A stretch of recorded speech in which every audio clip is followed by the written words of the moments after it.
Lobbyists for the private prison company GEO Group were able to convince lawmakers to give them $1 million extra than what usually is in their contract for no reason whatsoever.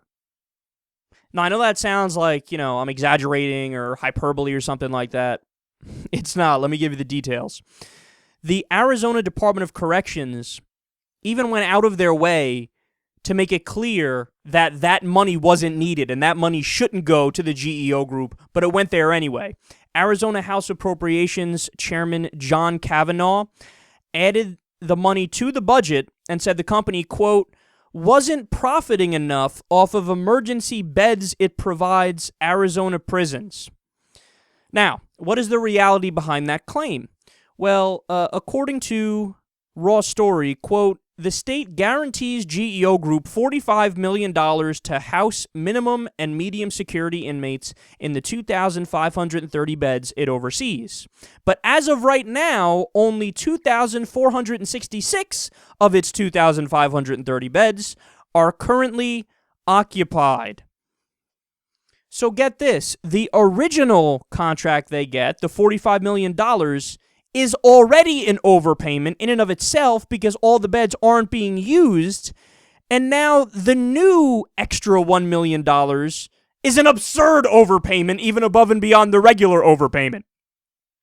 In fact, the American Friends Service Committee, the AFSC, and Human Rights Defense Center looked into it further and found that Representative Kavanaugh's relationship with the GEO Group was quite comfy. Quote, the company's lobbyists apparently felt comfortable approaching Representative Kavanaugh with their request for more money, perhaps because he had received at least 6 campaign contributions from GEO executives and officials during the last legislative election cycle. I almost feel like a little bit of a dick for continuing to bring up these kinds of stories to you guys. Because in the first segment we did 3 stories that were all related to the exact same thing, which was the corruption of big money in our political system. The fact that all of our politicians on the right and the left are bought and corrupt. Well, I mean, this is the perfect example. This is such a cut and dry situation that if it goes to court, it's like, just fucking pound the gavel after 3 minutes of talking. It's like, all right, lay out the facts for me. All right, I got it. Anyway, send this guy to jail. What the fuck's the problem here? The clearest case of corruption and bribery in human history. The guy he just gives an extra $1 million to a private prison that already isn't at full capacity, and his reasoning is, well, they need the money because they're above capacity.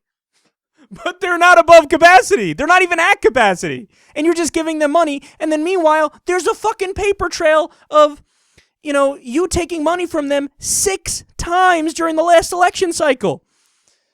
For fuck's sake, man.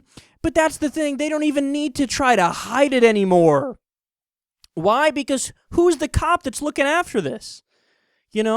Who's the watchdog that is watching this and that is really going to pound the gavel and say, all right, you know what, this is a problem, we need to look into this? Because apparently everybody's bought off by these big companies, no matter what they are. In this case, it happens to be a private prison company, but we all know Walmart buys every politician under the sun. ExxonMobil does the same thing. That's why all the Republicans pretend like global warming's not real. I mean, the list goes on and on.